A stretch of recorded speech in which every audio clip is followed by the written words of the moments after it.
Proposed changes to the City of Buffalo's rules involving short-term rentals. The Buffalo Common Council is set to vote on an ordinance amendment tomorrow that would alter the landscape for users and owners of Airbnbs and VRBOs. 2 on Your Side's Rob Hackford has been covering this story. And Rob, there are some changes from when this was first proposed. Yeah, Lauren, when this amendment came up at the beginning of the month, short-term rental owners worried they'd be put out of business because it did not grandfather in existing rentals.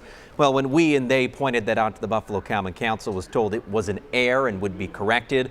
The legislation being voted on tomorrow includes a grandfather clause now for Airbnb and VRBO owners who are legally operating in the city, so long as there are no substantial changes to that rental. Well, the new rules are mostly for non-owner occupied rentals, so if you live in your home and rent out a portion of it, a lot of this does not apply, but it's worth taking a look. The city's goal is to prevent neighborhoods from becoming rental villages or so-called rental villages, so now new short-term rentals will be limited to commercial corridors.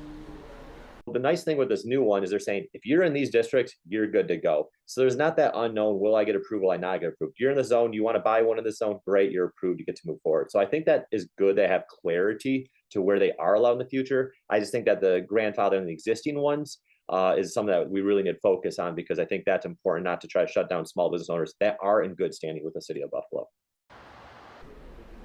Yeah, Wengland and other owners believe that limiting the number of Airbnbs will only drive up costs for families looking to visit Buffalo and consider short-term rentals a more affordable option than a hotel.